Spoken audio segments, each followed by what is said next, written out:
일정한 시기에 운동을 하시는 게 노후를 위한 건강의 투자입니다.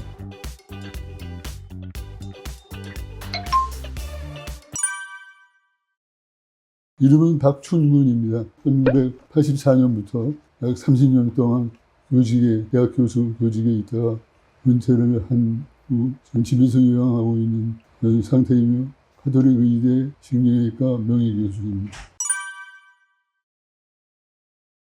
환자들을 만났지 사실 건강한 사람들을 만난 게 아니기 때문에 병의 상태와 앞으로의 계획 같은 거 그런 거에 대한 생각밖에 남아있는 게 없습니다. 여러분도 알다시피 신경외과는 뇌와 척수를 치료하는 과로서 단단한 뼈로 둘러싸여 있는 소위 말하는 노맨스 랜드입니다. 하나님께서 만드실 때 손대지 말라고 만든 부위를 수술할 수 있는 면허를 가진 사람들이 신경외과 의사들입니다. 거기다 구멍을 뚫고 일종의 윈도라고 그러죠. 창문을 만들어서 그걸로 접근해서 병소를 수술합니다. 따라서 수술 전에 정확한 진단과 위치 알지 않고 수술을 했다가는 수술을 할 수가 없습니다. 엉뚱한 데를 수술하거나 수술하고도 병소를 건드리지 못하거나 하는 어려운 일이 닥치기 때문에 수술 사전에 아주 단단히 준비하고 정확한 진단을 가지고 수술해야 하는 그런 직업을 우리는 갖고 있었습니다. 따라서 환자들에게 항상 정확한 진단, 수술 전 진단, 그다음에 거기에 맞는 적절한 치료, 이거를 강조하는 게 우리가 신경외과 의사로서 환자들에게 가장 하고 싶은 말입니다. 하루 일과는 정신없이 바쁜데 하루 일과를 설명해 갖고는 저희들이 얼마나 바쁜지 말씀드리기 어렵습니다. 보통 보면 일주일에 5일, 이틀은 휴일인데 5일 중에 하루 반은 외래만 봅니다. 그다음에 이틀 반은 수술만 합니다. 나머지 하루는 밀린 일들, 자기가 보직을 맡고 있으면 보직 규타 회의, 학회를 또 맡고 있으니까 학회 관계일, 논문도 쓰고 환자 보호자도 만나고 연구도 해야 됩니다. 실험실도 가고 그야말로 하루가 너무나 짧아서 토요일 날 나머지 일들을 해결하려면 그날까지도 다 포함시켜야 겨우 일이 마무리될 정도입니다. 일요일 날은 제가 크리스찬인 관계로 교회 가서 하루 종일 보냅니다. 쉴 새가 없는 일주일이죠. 저는 신경외과 의사 그러면 주로 다 머리를 수술하는 과로 알고 있을 텐데 처음에는 머리도 수술하고 척추도 수술하고 양쪽을 다 했었는데 새로운 의학 경향을 볼 때 머리하고 척추는 완전히 다른 분야이기 때문에 누군가가 척추를 담당을 해야 했습니다.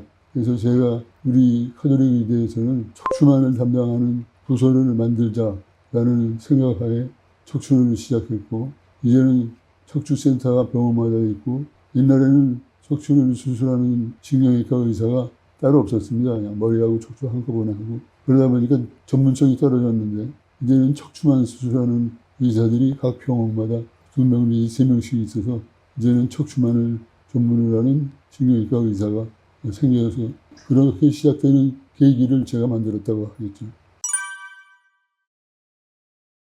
우리나라 사람이 가장 많이 앓고 있는 질환은 역시 요추 염좌입니다. 염좌.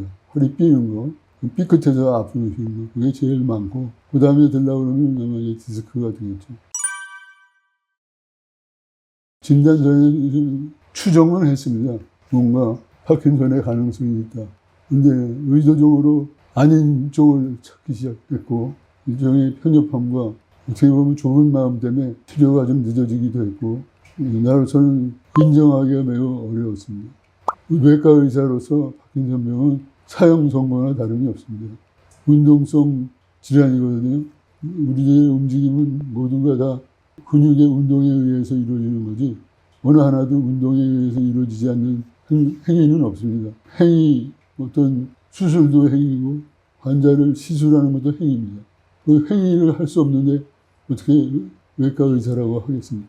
그것을 인정하기는 굉장히 어렵죠. 조금 움직일 때 천천히 움직이고 약간씩 손이 떨리는 듯한 그런 기분도 들고 그렇지 내가 파킨슨이구나 하고 딱 부러지게 느꼈던 증상은 솔직히 그 당시 상황에서는 없었습니다. 그러나 나중에 알고 보면 다 있었죠. 제가 받아들일 때 증상이 오른쪽 어깨하고 팔과 손이 아프거나 이렇게 움직이는데 좀 지장이 있었습니다. 그리고 오른쪽 다리에도 무릎에 힘이 없거나 걷는데 힘이 들고. 그래서 저는 어깨 50견이라고 그래서 어깨에 통증이 있은 적이 있었어요. 그 전에. 그게 난 다시 재발했다고 생각하고 정형외과 치료를 열심히 받았습니다. 한 3개월 동안을. 정형외과 선생님이 저한테 솔직히 얘기를 하는 거예요. 자기가 봐서는 어깨 통증이 어깨에서 오는 것 같지가 않다. 신경과 선생님한테 가보시는 게 어떠냐. 정식으로 오퍼를 제안을 하더라고요.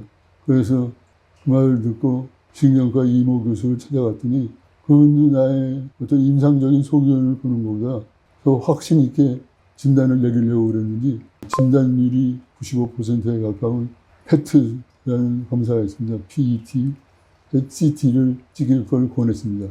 그날로 계획을 잡고 시행했는데 결과적으로는 왼쪽 뇌에 도파민의 양이 감소하고 있다는 소견이 나와서 파킨슨병으로 확진되었습니다.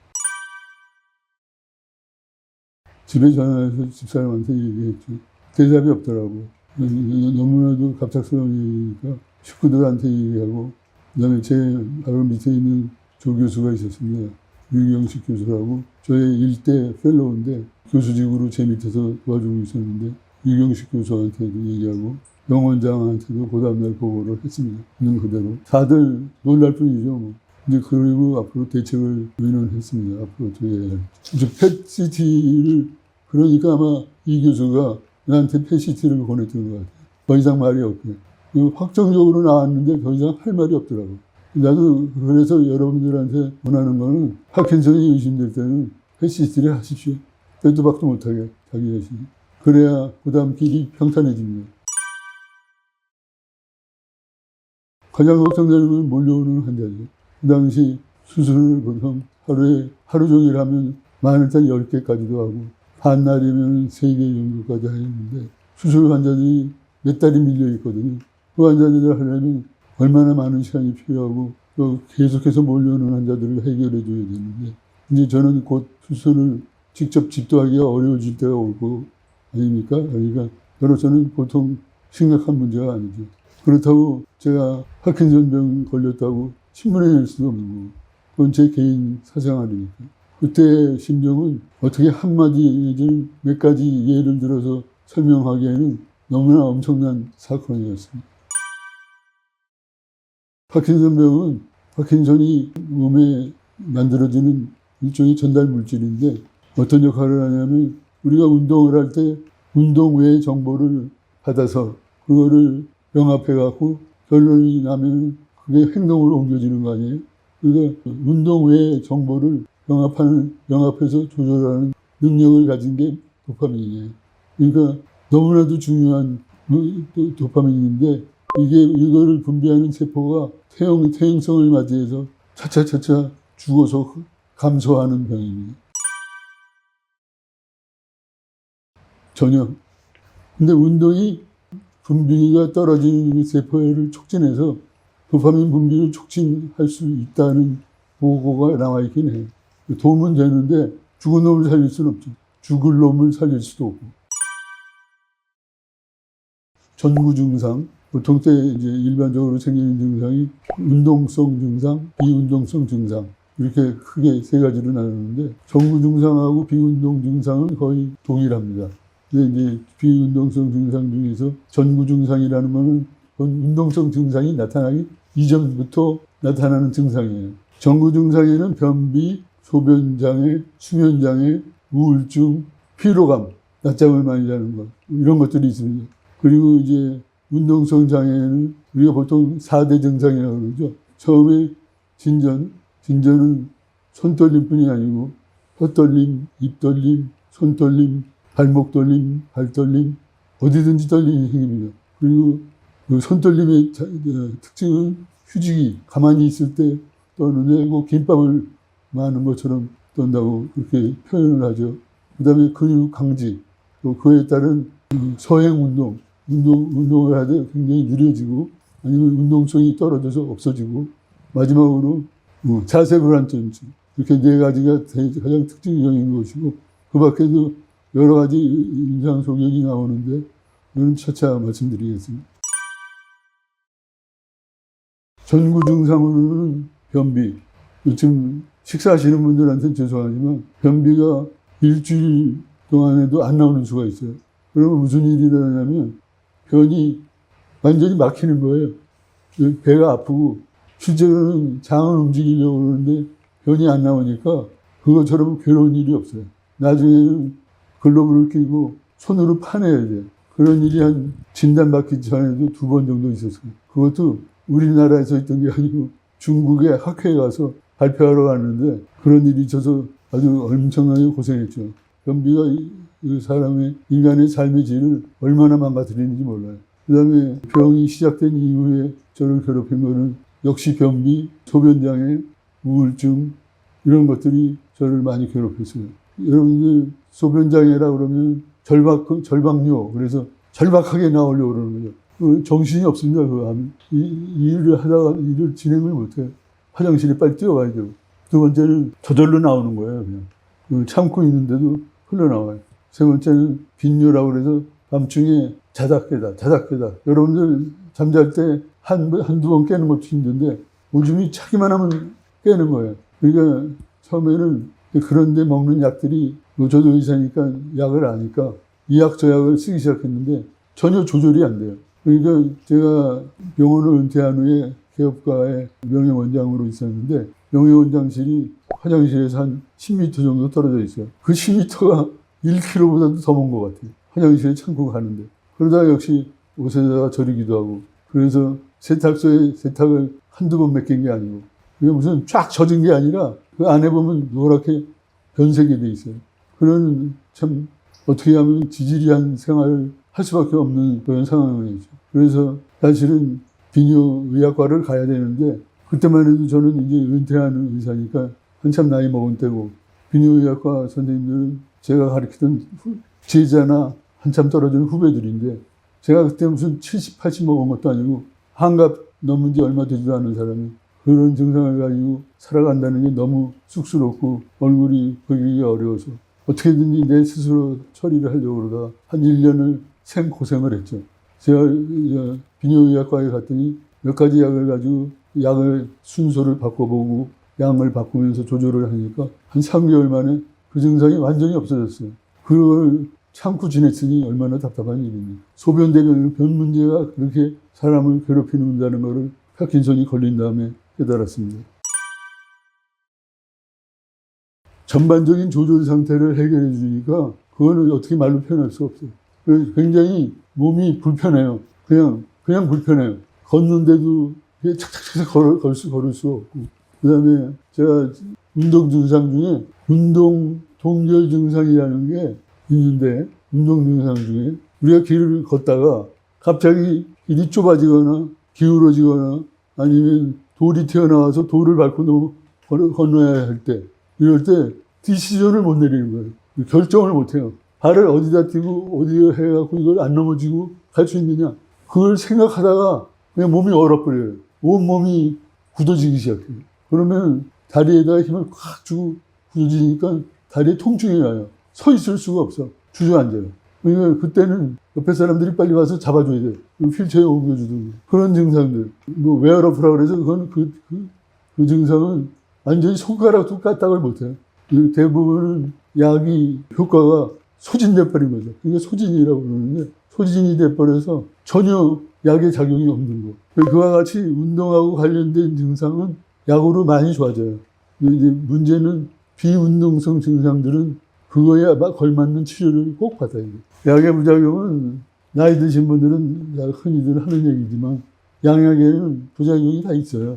근데 다 우리가 참고 넘어갈 만한 부작용들이지 큰 문제가 없는데 딱 하나 지금 우리가 도파민을 대체하는 약이 L도파라고 그 대체 도파민이 있거든요. 그 도파민이 실제 들어가서 내가 이미 이전에 가졌던 도파민에 유사한 반응을 보여주기 때문에 제가 서바이버, 생존해서 살 수가 있어요. 이게 엄청난 부작용을 일으켜요. 부작용이 시작되면. 근데 그게 사소한 것부터 시작해서 큰 것까지 심지어는 80%라고 보고하는 사람도 있어요. 10명 중에 8명이 부작용을 보여요. 그 대표적인 게 무도병. 춤추는 듯이 이렇게 이상한 행동을 하고, 그 다음에 도리개질병, 도리개라고 해서 이 나무떼기 끝에다가 또 나무떼기를 줄로 연결해갖고 타작치듯이 치면은 들깨가 떨어져서 그걸로 들깨 수확을 하거든요. 그 도리개질을 해요. 도리개질. 그리고 그 밖에도 이제 몇 가지 근육 간질처럼 간질 비슷한 그런 근육 간질. 심각해요, 이 증상이. 그래서 약을 못 쓰게 돼요. 그게 제일 사실은 불행한 케이스 중에 하나죠.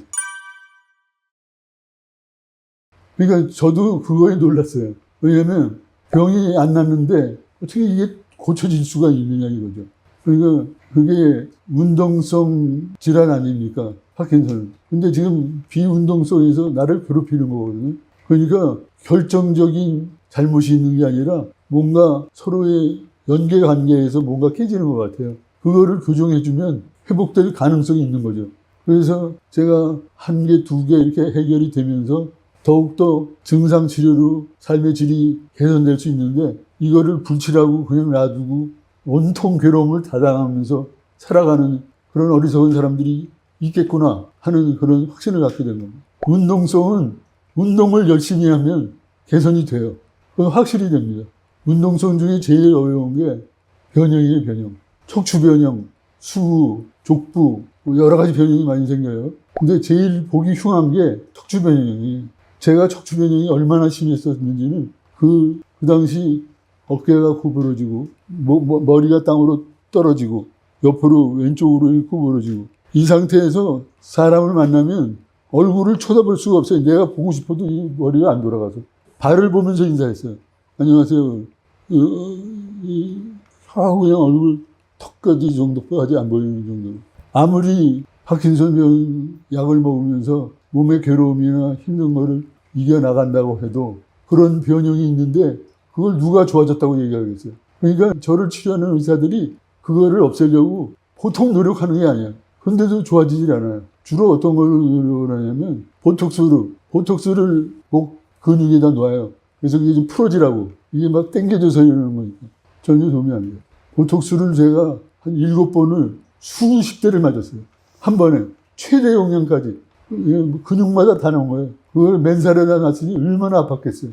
그것도 꽉 참고 한 6번, 7번을 했는데 거의 도움이 안 돼요. 참 답답한 현실이죠. 좋아질 수가 있어요. 운동이나 아니면 운동을 편하게 할 수 있는 마사지를 받든가 치료가 가능합니다. 그렇기 때문에 제가 더 용기를 갖게 됐어요. 이거는 파킨슨 환자들에게 줄 수 있는 긍정적이고 너무나도 귀중한 결과다. 이걸 제가 강조하고 싶은 겁니다. 다들 기적이라고 생각해요. 놀라워하고. 왜 그러냐면 제가 척추를 하는 사람 아니니까. 그런 사람이 나한테 찾아오잖아요. 저 좀 보게 해달라고. 고담달로 수술해요.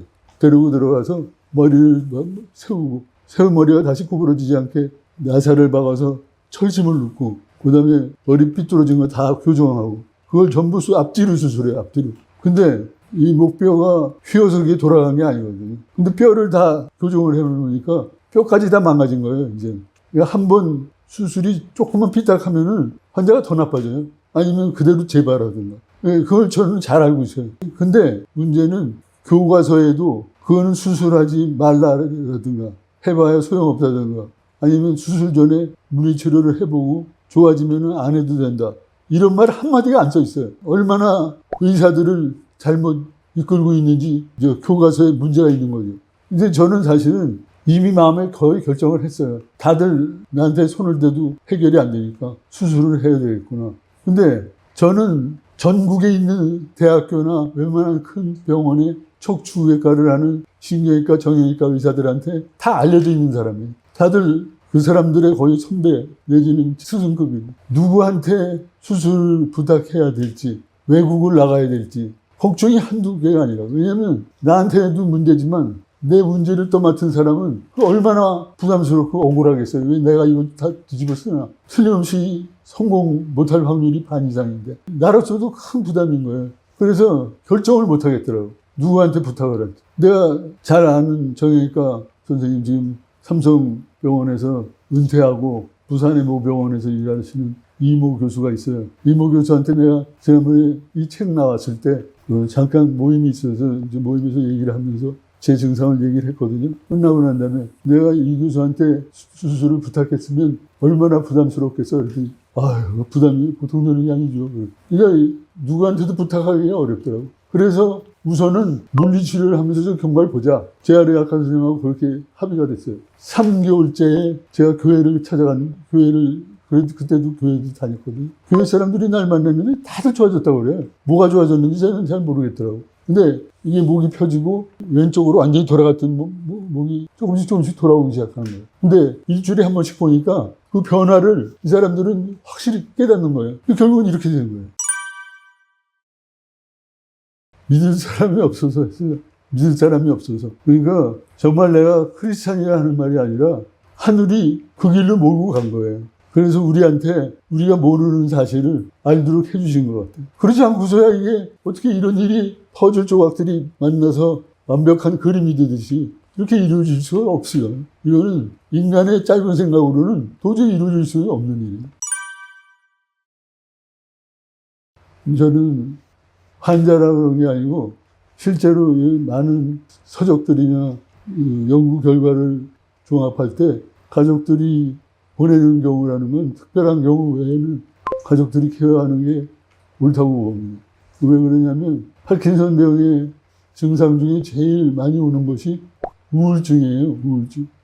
우울증은 뭐 다 아시다시피 사는 게 굉장히 버겁고 모든 게 슬퍼지고 일이 안 될 것 같고 우울증이 대부분인데 우울증 있는 사람을 기관에 들어가서 혼자 있게 한다는 거는 빨리 하늘나라 가라고 밀어제끼는 거하고 똑같다고 봅니다. 일반적으로 이제 손이 제일 많이 가는 게 치매, 그다음에 정신의학병증, 우울증 뭐 이런 것들이 사실은 손이 많이 가긴 하죠.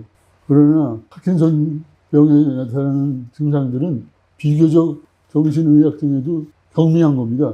주로 환각 내지는 환각 증상이 주로 나타나고 병이 진전하지 않도록 여러 가지 가족들 사이에 방어, 예방할 수 있는 그런 조건들을 잘 만들어서 끌고 나가면 비교적 큰 문제 없이 가족들 사이에서 있게 됩니다.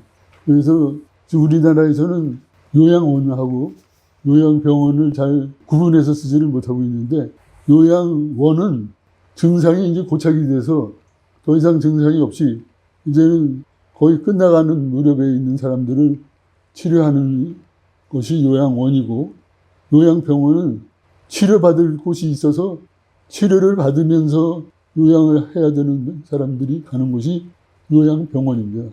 요양병원은 본인의 부담이 많이 있어요. 비용도 많이 내야 되고. 요양원은 장기급여 수혜자들입니다. 나라에서 결정해서 수혜자들이 주어지게 되는데 이분들은 그냥 살아나가는데 어려움이 있어서 요양원에 들어가는 겁니다. 그러니까 그 두 가지 경우가 다르죠. 벌써 한 10년, 15년 되면 어떻게 간호를 해야 될지는 가족들이 대부분은 알고 있습니다. 그리고 솔직히 요양병원이나 요양원에 입원해야 될 사람을 꼭 구분해야 된다면 첫 번째는 폭력적이고 굉장히 공격적인 그런 성향을 갖고 있는 정신의학 병증, 특히 우울증 등이 더 악화돼 갖고 배우자를 의심하거나 구타하거나 이렇게 좀 공격적이고 가정에서는 컨트롤하기 어려운 그런 성향이 있는 사람들, 정신병증이 있는 사람들. 두 번째는 근 강직이 심해서 쉽게 동결이 되거나 웨어러프가 되거나 쇄진이 되거나 운동 극심한 장애가 있어갖고 손이 많이 가고 도저히 집안에서 케어가 어려운 케이스. 세 번째는 척추 골절 등 영구적인 신경 장애가 생겨서 하지마비가 오든가 소대변 장애가 있어서 그냥 줄줄 흐른다든가 그 다음에 심한 신경이 눌려서 오는 통증이 있어갖고 통증을 웬만한 진통제로 해결이 안 되는 그런 환자들 외에는 가능하면 집에서 치료하는 것이 원칙입니다. 지금 외국에서도 제가 나오는 보고들을 보면 파킨슨 환자들이 이렇게 아주 정신없이 혼수 상태에 있다가 돌아가시는 게 아니기 때문에 마지막 임종을 가족들하고 같이 보내고 싶어하는 그런 경향들이 생기고, 그래서 사회에서 갖고 있는 기준으로 무조건 요양원에 넣고 하는 거를 찬성 안 하는 그런 경향들이 나타나고 있다고 합니다. 그래서 가능하면 가족들이 마지막 임종식까지 봐드리는 게 좋을 것 같습니다. 저도 이거를 알고 싶어서 제가 치료사한테 여러 번 물어봤어요. 지금 나한테 하고 있는 게 뭐냐? 단순하게 마사지라고 그러더라고요. 주로 이 엘보, 팔꿈치로 문제가 되는 근육을 찍어 눌러요. 눌러서 긴장을 주고 스트레칭이라고 그러죠. 주로 하여튼 마사지를 위주로 하고 있고, 그 다음에 두 군데서 하는데 한 군데서는 문제가 되는 작은 근육들을 일일이 손으로 풀어주고 운동을 시켜주고, 주로 무슨 기계를 쓰는 게 아니고 손을 써서 하는 마사지를 위주로 하고 있고요. 그 밖에 것은 증상을 위주로 하지 않는 것은 이제 유산소 운동, 사이클링이나 숨차게 운동하는 것들, 그 두 가지로 나눠서 치료를 받고 있죠. 그 마음의 고통은 이루 말할 수가 없죠. 그래서 제가 의사의 입장이 아닌 순수한 환자의 입장에서 나 자신을 돌아보고 나를 객관적으로 평가하는 그런 마음을 갖게 된 게 한 10년이 걸린 것 같아요. 의사의 입장에서 내 병을 보는 게 아니라 환자의 입장에서 나를 보면서 나의 부족한 것을 채우고 어떤 긍정적인 마음을 가지려고 노력하고 하는 그런 순수한 환자의 입장이 되는 것만도 시간이 엄청나게 걸립니다. 그러니까 그 마음의 병이 얼마나 심한지 알 수 있죠. 어려우면서도 쉬운 질문인데 한마디로 자기 마음대로 자기 몸을 쓸 수 없는 병이죠. 팔이 잘라지거나 부러지거나 그래서 못 쓰는 거는 그래도 나름대로 원인이 있으니까 설명이 되는데, 사지가 멀쩡한데 손의 기능을 제대로 못하고 다리가 걷는 기능을 제대로 못하니 쉽게 얘기하면 산소공장이죠. 산소공장. 그러나 제가 말씀드린 대로 열심히 운동하고 재활치료하면 그 기간을, 산소공장의 기간을 짧게 할 수가 있어요. 제가 처음에 걸렸을 때 이거는 뭐 종교적인 얘기를 안 할 수가 없는데 저로서도 잘 이해를 할 수가 없었어요. 왜 내가 이런 병에 걸렸어야 하는지. 병이 전염병도 아니고 그렇다고 무슨 유전병도 아니고 느닷없이 이런 병이 생겨서, 그것도 한참 때 나를 나락으로 끌어내리는 이런 게 왜 나한테 생겼을까? 이제는 더 이상 긍정적인 삶은 힘드니까 이제는 정리하고 하나님한테 빨리 가야 되는 거 아닌가, 그런 생각을 했었어요. 그리고 사실 어떻게 보면 교만한 거죠. 내 나름대로는 최선을 다했는데 왜 내가 이런 정말 무모한 병을 걸려서 이런 고생을 하는가 하는 거니까. 근데 그런 생각을 하는 동안에 저한테 파노라마처럼 지나갔던 일들이 있어요. 그게 내가 용서받기를 하지 않은, 용서를 안 받은 많은 죄들이 있더라고요. 잘못한 일들이 수태 많았는데 그거를 상대방한테 사과도 안 하고 당연한 듯이 넘어갔던 일들이 숱하게 많은 걸 알았어요. 내가 그렇게 잘난 놈이 아니구나 라는 걸 그때 느꼈죠. 그렇게 많은 잘못을 저지르고도 나는 굉장히 정석대로 살고 옳은 삶을 살아왔다라고 주장했던 거예요. 그래서 내가 옳게 살았기 때문에 이런 병이 걸리지 말아야 된다는 그런 독단적이고 자만에 찬 그런 말은 할 수가 없는 거구나. 그걸 깨달았죠. 그 깨달음이 있기까지가 한 10년이 걸렸어요. 그러니까 사람이 교만하지 않고 겸손하고 내가 그렇게 완벽한 사람이 아니라는 것을 긍정할 수 있으니까 이 병에 대해서 순수하게 치료되었으면 하는 욕심이 생기더라고요. 이런 마음이 생긴 다음부터는 제 삶을 비록 파킨슨병이 걸렸지만 부정적이고 나쁘게 생각하지 않고 긍정적이고 뭔가 이런 상황에서도 내가 이룰 수 있는 일이 있지 않냐라는 확신을 갖게 됐어요. 그게 그렇게 되는데 10년이 걸렸어요. 그리고 제 큰딸이 제가 그런 마음을 갖고 있을 때 수시로 저한테 얘기를 해요. 아빠는 명이라는 소리를 듣던 분 아니냐. 이제 명환이 되라. 그래서 아빠가 갖고 있는 지식을 환자들에게 줄 수 있는 사람은 아니냐. 그 말이 저를 끊임없이 자극했어요. 그래서 제가 결심했죠. 내가 겪은 일들을 나누자. 그래서 이 어려운 질병 속에서도 긍정적인 사고와 또한 해결할 수 있는 방법들을 해결하면서 보다 긍정적인 삶을 살 수 있도록 환자들에게 힘이 되자. 이 책의 바로 그런 마음의 첫 번째 열매입니다. 그래서 제가 이 책에도 그런 내용이 있습니다. 우리에게는 시간이 많이 있어요. 그거를 어떻게 적절히 보내느냐, 그게 굉장히 중요하거든요. 저는 책을 쓰는 길을 택했는데 생각보다는 마음의 정리도 되고 또 많은 사람들이 관심을 가져줘서 꽤 만족스럽습니다. 책을 못 쓰더라도 평소에 갖고 있던 합의, 취미를 살리는 방향으로 하는 게 좋고요. 만일에 그런 거가 없으면은 작업치료실이라는 데가 있어요. 병원에 작업치료실을 보내달라고 그러세요. 작업치료실 가면 그 사람이 남아있는 기능적인 특징을 찾아줍니다. 그러면 기능적인 특징을 살려서 자기 나름대로 시간을 보내고 봉사할 수 있으면 봉사도 하고 할 수가 있습니다. 이게 작업치료실에서 재활치료를 하겠다고 재활의학과에 가셔서 얘기를 하시면 작업치료실로 보내드릴 겁니다. 10년이라는 기간은 짧은 기간이 아닙니다. 근데 대부분의 파킨슨 환자들은 10년 이상, 20년, 더 긴 사람들은 30년 동안을 파킨슨을 앓고 있어요. 10년 이상 환자에게 관심을 가져준다는 것은 지극히 어려운 일이에요. 그거는 인간이라면 누구나 그렇습니다. 이게 환자들의 입장에서는 그런 상태에서 좀 증상이 나빠지거나 만족스럽지 못한 일이 일어나면 가족들을 탓합니다. 내가 이렇게 안 되고 있는 거는 가족들이 나한테 관심을 가져주지 않아서다. 그래서 점점 나빠진다. 그거는 환자로서 반드시 고쳐야 될 상태입니다. 왜냐하면 제 몸무게 70kg입니다.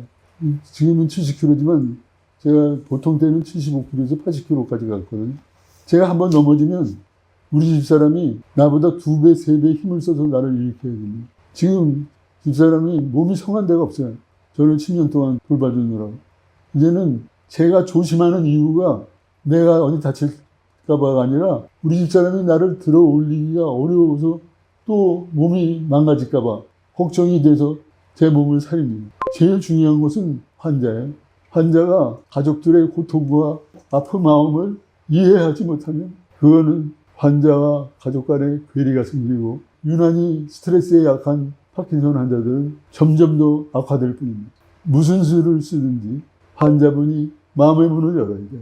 그리고 가족들에게 호감을 표시할 줄 알아요. 그러지 않으면 결코 가족 간에 일어나는 고난의 일들이 해결될 수가 없습니다. 어려운 일이라는 걸 알아요. 그렇지만 제가 환자가 돼 보니까 더 이런 게 필요하다는 걸 느껴요. 왜냐하면 제가 고마움을 몰랐으니까요. 가족들이 고마움을 몰랐는데 어느 날 제 맏딸이 저를 찾아와서 얘기를 하더라고요. 아빠, 엄마가 얼마나 고생하는지 알아? 그래서 내가 뭐 때문에 그러는데 아빠를 일으키고 그러는 일이 보통 사람들이 할 수 있는 일 같아. 제가 얼마나 부끄러웠는지 모릅니다. 다시 한번 말씀드리지만 환자분들이 정신을 차려야 돼. 그리고 가족들에게 고마움을 표시할 줄 알아야 돼. 그러지 않고는 결코 가족 간의 화목이나 가족 간의 연대관계가 유지되지 못합니다. 그거를 잊지 마십시오. 제가 의사가 환자한테 이런 얘기를 하면 가족들을 대변하는 걸로 생각할 수가 있어요. 그래서 이거는 의사지만 저도 환자입니다. 제가 환자로서 느낀 걸 그대로 얘기하는 겁니다. 여러분들도 나에게 동의해 주시기 바랍니다. 그러면 정말 돌아가시기 전에 임종을 슬픈 마음으로 또 사랑하는 마음으로 가족들이 지켜볼 겁니다. 여러분들 마음의 변화가 꼭 일어나기 바랍니다. 고마움을 좀 멋있게 표현하려면 돈도 좀 있어야 되고 그러는데 이제는 직업도 없고 제일 좋은 건 말로 때우는 겁니다. 한마디를 해도 얄밉고 뭔가 정 떨어지는 얘기 같은 거 다시는 하지 마십시오. 말로 품파십시오. 정말로 여러분 한마디에 가족들이 울음바다가 될 수도 있습니다. 어려운 일이 아닙니다. 조금만 노력하면 충분히 가능한 이야기입니다. 너무 아부 떠는 것 같아서 제 성격상 가려운 데 긁는 데 얘기는 잘 못하지만 그래도 음식을 놔두고 항상 맛있다. 무슨 일을 해도 수고한다. 나쁜 말은 가능하면 안 합니다. 왜냐하면 노력을 해서 안 좋아지려고 노력해서 그러는 게 아니고 잘 좋아지려고 노력하다 이렇게 된 거니까 그 모든 일들을 잘 감싸고 넘어가는 게 중요하지. 또 너무 간지러운 말 하면은 아부 떤다고 그러니까. 하여튼 뭐 중심 잡아서 잘 말씀하십시오. 우리가 앞으로는 어떻게 될지 모르죠. 100살 산다니까 이런 일이 일어날지는 다시 일어날지 모르겠지만 지금 우리나라나 세계적인 추세로 봐서는 40대 후반, 50대 초반이 가장 중요한 시기입니다. 중요하다는 건 딸이 중요한 게 아니라 자기의 모든 것을 쏟아놓아야 될 시기입니다. 그러다 보면 노후 준비는 돈으로만 하는 줄 알아요. 그거 큰 오해고 실수입니다. 저는 대학에 있다 보니까 돈으로도 노후 준비를 못했고 건강으로도 노후 준비를 못해서 이렇게 후회스럽게 지내고 있습니다. 제가 말씀드렸듯이 스트레스는 도파민의 분비를 감소시키고 퇴행성을 촉진합니다. 지금 그런 걸로 연구 결과가 보고되고 있거든요. 그다음에 젊은 사람들에서 파킨슨병 증상이 나타난다면 그거는 스트레스일 가능성이 매우 높습니다. 여러분들 변비 갖고 계신가요? 그 밖에 소변을 자주 보시나요? 도파민 검사를 해보십시오. 만일에 도파민이 아무 이상이 없다면 그때부터 운동을 시작하십시오. 도파민이 떨어졌어도 운동을 해야 되지만 정상이라도 일정한 시기에 운동을 하시는 게 노후를 위한 건강에 투자입니다. 그거에 실패한 대표적인 예가 접니다. 그리고 저는 재정적인 데마저도 대학 교수 하느라고 제대로 준비를 못했습니다. 완전히 실패자죠. 여러분들 40대 후반에 갈수록 더욱더 노력하시고 이렇게 슬픈 케이스가 되지 않도록 모든 노력을 기울여 주시기 바랍니다. 은퇴 준비는 건강한 몸을 갖는 겁니다. 여러분들 승리하시는 삶이 되기 바랍니다.